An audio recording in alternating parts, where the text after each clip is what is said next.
ഈശോ മിശിഹായ്ക്ക് സ്തുതിയായിരിക്കട്ടെ. പ്രിയ സുഹൃത്തുക്കളെ, ദൈവമക്കളെ, നമ്മൾ കഴിഞ്ഞ ഒരു 4 എപ്പിസോഡ് ഇങ്ങനെ വിശ്വാസഭയെക്കുറിച്ചും ഒക്കെ വ്യക്തമായിട്ട് എൽക്കിയച്ചനുമായിട്ട് സംസാരിച്ചുകൊണ്ടിരിക്കുക. അപ്പോൾ ഞങ്ങളിപ്പോൾ പബ്ലിക്കായിട്ട് അൽമാരിലേക്ക് ഇറങ്ങിയിരിക്കുക. അപ്പോൾ അത് ഓരോരുത്തരിലെയും ചെന്ന് സഭയെക്കുറിച്ച് അവരവരുടെ അഭിപ്രായങ്ങളും അവരിലൂടെ പരിശുദ്ധാത്മാവ് എന്താണ് സംസാരിക്കുന്നത് എന്ന് മനസ്സിലാക്കുവാൻ വേണ്ടി ഞങ്ങൾ ഇറങ്ങിയിരിക്കുക. അതിൻ്റേതായിട്ടുള്ള ഒരു എപ്പിസോഡാണ് ഞങ്ങളിപ്പോൾ ഇതിൽ വന്നിരിക്കുന്നത്. അതിന് മുന്നോടിയായിട്ട് ഞാൻ ഈ 2ാം വത്തിക്കാൻ കൗൺസിലിൽ പറഞ്ഞിരിക്കുന്ന 1-2 വാക്യങ്ങൾ ഞാൻ എടുത്ത് ഉപയോഗിച്ചിട്ടുണ്ട്. അതൊന്ന് വായിക്കുക.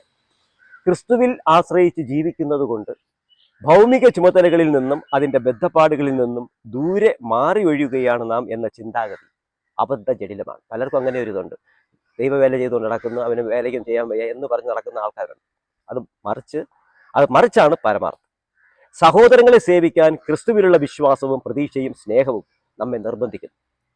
അപ്പോഴും ദിവ്യഗുരുവിൻ്റെ മാതൃകയിൽ നമ്മെ തന്നെ നാം രൂപപ്പെടുത്തുകയാണ് ചെയ്യുക. അവിടെ നിന്ന് വന്നത് സേവിക്കപ്പെടാനല്ല, സേവിക്കാനാണ് എന്ന് കർത്താവ് നമ്മളെ പഠിപ്പിച്ചു. മത്തായിയുടെ സുവിശേഷം 20-ാം അധ്യായം 28-ാം വാക്യം.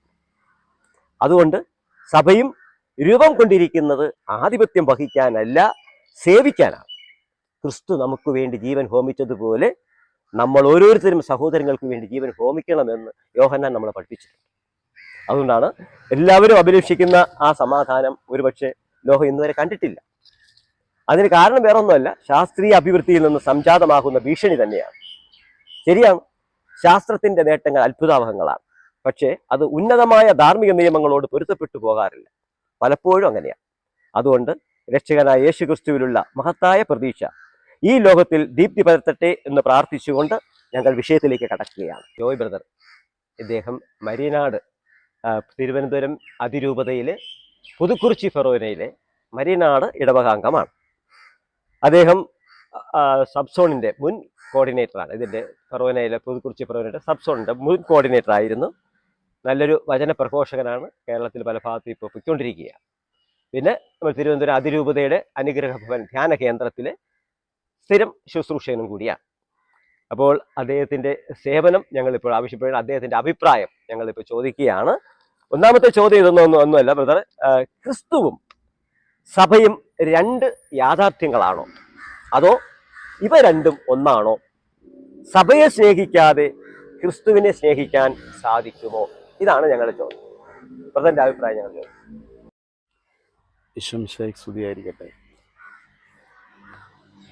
യേശുവിൽ സ്നേഹമുള്ളവരെ, ഈ ഒരു ചർച്ചയിൽ പങ്കെടുക്കുവാൻ കഴിഞ്ഞതിൽ വലിയ സന്തോഷമുണ്ട്.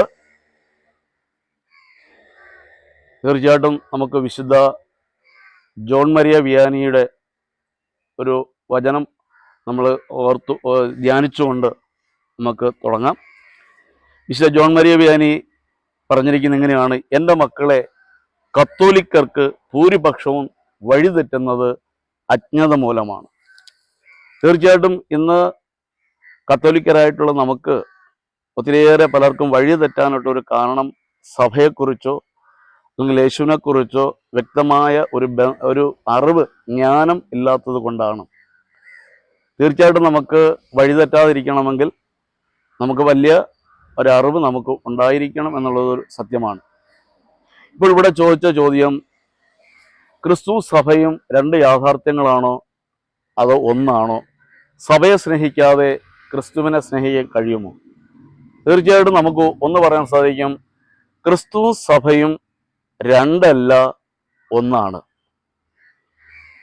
അതിനിങ്ങനെ പറയാൻ കാരണം, ഇന്ന് നമ്മുടെ കത്തോലിക്ക സഭയിൽ തന്നെ പലരും പറഞ്ഞു കേട്ടിട്ടുള്ള ഒരു കാര്യമാണ്, എനിക്ക് ഈശോയോട് വല്ലാത്ത ഒരു സ്നേഹമുണ്ട്, എനിക്ക് ഈശോയോട് ഭയങ്കര സ്നേഹമാണ്, എന്നെനിക്ക് സഭയോട് വലിയ സ്നേഹമൊന്നുമില്ല. കാര്യം സഭ ഇപ്പോൾ പോകുന്ന രീതികൾ, പോകുന്ന വഴി തെറ്റാണ്. അതുകൊണ്ട് എനിക്ക് സഭയെ സ്നേഹിക്കാൻ പറ്റത്തില്ല, എനിക്ക് ഈശോയെ നല്ല സ്നേഹമാണ്. ഈ ഒരു ചിന്തയും അഭിപ്രായവും വരുന്നത് ക്രിസ്തു സഭയും ഒന്നാണ് എന്നുള്ള തിരിച്ചറിവ് ഇല്ലായ്മയാണ്.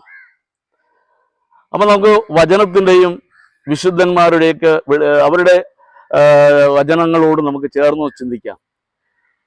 വിശുദ്ധ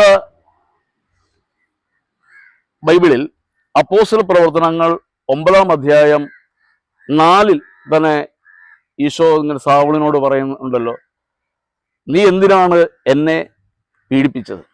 നമുക്കറിയാം, ആ സിറ്റുവേഷൻ അറിയാം. സാവൂള് സഭയെ ദമാസ്കസിലേക്ക് പോവുകയാണ്, അധികാരപത്രം വാങ്ങി പോവുകയാണ്. എന്നിട്ട് അവിടുത്തെ ക്രിസ്ത്യാനികളെല്ലാം നശിപ്പിക്കുവാൻ വേണ്ടി പോകുന്ന വഴിയിലാണ് കർത്താവ് ഇടപെട്ട് സാവൂളിനോട് പറയുന്നത്, സാവൂൾ സാവൂൾ നീ എന്തിനെന്നെ പീഡിപ്പിച്ചു? ഇവിടെ നമ്മൾ ശ്രദ്ധിക്കേണ്ട ഒരു കാര്യം, ഈശോ പറയുന്നത് നീ എന്തിനു എന്നെ പീഡിപ്പിച്ചു, എന്നെ പീഡിപ്പിച്ചു എന്നാണ്. ഒരുപക്ഷെ യേശു ഇങ്ങനെ പറയേണ്ടിയിരുന്നു, നീ എന്തിനാണ് എൻ്റെ സഭയെ പീഡിപ്പിച്ചത്, അല്ലെങ്കിൽ ഞാൻ സ്ഥാപിച്ച സഭയെ എന്തുകൊണ്ട് പീഡിപ്പിച്ചു, അല്ലെങ്കിൽ എന്നിൽ വിശ്വസിക്കുന്നവരെ എന്തിന് പീഡിപ്പിച്ചു എന്നാണ് ചോദിക്കേണ്ടിയിരുന്നത്. എന്നാൽ ഈശോ അതല്ല ചോദിച്ചത്, നീ എന്തിനാണ് എന്നെ പീഡിപ്പിച്ചത്. നമുക്കറിയാം, ഒരിക്കലും സാവൂൾ നേരിട്ട് ഈശോയെ പീഡിപ്പിച്ചിട്ടില്ല. അപ്പോൾ ഈശോ പറഞ്ഞതിന്റെ അർത്ഥം എന്താണ്? ഒരു കാര്യം വ്യക്തമാണ്, സഭ എന്ന് പറയുന്നത് അത് ഞാൻ തന്നെയാണെന്നാണ് ഈശോ പറയുന്നത്. അത് ഞാൻ തന്നെയാണ് സഭ, അതിനെ വേർതിരിച്ച് കാണാൻ പാടില്ല എന്നുള്ള ഒരു ആശയമാണ് നമുക്ക് ഈശോയിൽ നിന്ന് നമുക്ക് കിട്ടുന്നത്. അപ്പൊ ഇതിൽ നിന്ന് ഒരു കാര്യം വ്യക്തമാണ്, ഈശോയും സഭയും ഒന്നാണ്. അതിനെ രണ്ടായിട്ട് കാണാനായിട്ട് നമുക്ക് സാധിക്കത്തില്ല. ഇനി നമുക്ക് കത്തോലിക്ക സഭയുടെ മതബോധന ഗ്രന്ഥം നമുക്ക് അതിൽ വന്നിട്ട് 795-ാമത്തെ ഖണ്ഡിക നമുക്ക് നോക്കാം. വിശുദ്ധ അഗസ്റ്റിൻ പറയുന്നത് നോക്കി, അങ്ങനെ ക്രിസ്തുവും സഭയും ഒന്നിച്ച് സമ്പൂർണ്ണ ക്രിസ്തുവായി തീർന്നു. സഭ ക്രിസ്തുവിനോട് ഏകീഭവിച്ചിരിക്കുന്നു. ഈ ഐക്യത്തെ പറ്റിയുള്ള തീവ്രമായ അവബോധം വിശുദ്ധന്മാർക്കുണ്ട്. നാം ക്രിസ്ത്യാനികളാവുക മാത്രമല്ല, പിന്നെയോ ക്രിസ്തു തന്നെ ആയിത്തീർന്നിരിക്കുന്നു എന്നതിൽ നമുക്ക് സന്തോഷിക്കുകയും കൃതജ്ഞതയുള്ളവരായിരിക്കുകയും ചെയ്യാം. സഹോദരങ്ങളെ, ദൈവം നമുക്ക് തന്ന അനുഗ്രഹം നിങ്ങൾ മനസ്സിലാക്കിയോ? വിസ്മയിക്കുകയും സന്തോഷിക്കുകയും ചെയ്യുവിൻ. നമ്മൾ ക്രിസ്തു ആയിത്തീർന്നിരിക്കുന്നു. എന്തെന്നാൽ അവിടുന്ന് ശിരസ്സാണെങ്കിൽ നമ്മൾ അവയവങ്ങളാണ്. അവിടുന്ന് നമ്മളും ഒന്നിച്ച് സമ്പൂർണ്ണ മനുഷ്യനായിരിക്കുന്നു. അപ്പോൾ ക്രിസ്തുവിന്റെ പൂർണ്ണത ശിരസും അവയവങ്ങളും കൂടിയതാണ്. എന്നാൽ ശിരസും അവയവങ്ങളും എന്താണ്? ക്രിസ്തു സഭയെ. അപ്പോൾ അഗസ്റ്റിന്റെ ഈ വാക്കുകൾ തന്നെ നമുക്ക് മനസ്സിലാക്കി തരുന്നത്, ഈശോ സഭയെ രണ്ടല്ല, അത് ഒന്നാണ് എന്നുള്ള കാര്യം അത് ഉറപ്പാണ്. ഇനി ആർക്കിലെ വിശുദ്ധ ജോവാൻ പറയുന്ന നോക്കിക്കേ. ആർക്കിലെ വിശുദ്ധ ജോവാൻ പറയുന്നത് എങ്ങനെയാണ്? തന്റെ വിധികർത്താക്കളോട് പറഞ്ഞ മറുപടിയിൽ വിശുദ്ധരായ പണ്ഡിതന്മാരുടെ വിശ്വാസവും ഒരു നല്ല വിശ്വാസിയുടെ അറിവും സംക്രമിച്ചിരിക്കുന്നത് കാണാം. നമ്മുടെ കർത്താവിനെയും സഭയെ സംബന്ധിച്ച് എൻ്റെ അഭിപ്രായം ഇതാണ്, അവ രണ്ടും ഒന്നാണ്, അതിനെ സങ്കീർണമാക്കേണ്ടതില്ല. Praise the Lord. പ്രിയമുള്ളവരെ, നമ്മൾ ഇന്ന് മനസ്സിലാക്കേണ്ട രണ്ട് വിശുദ്ധന്മാർ എടുത്തു പറയുന്ന ഒരു കാര്യമാണ്, സഭയും ഈശോയും രണ്ടല്ല, അത് ഒന്നാണ്. അതിൽ യാതൊരു സംശയവും വേണ്ട. തീർച്ചയായിട്ടും ആരെങ്കിലും സഭയെ അത് ഒന്നുകൂടി ഇതെടുത്ത് പറയാനുള്ള ഒരു കാരണം എന്ന് പറയുമോ, പലപ്പോഴും ഈ ഇതെല്ലാം വചനപ്രഘോഷകരിൽ തന്നെ കാണുന്ന ഒരു കാര്യമാണ്.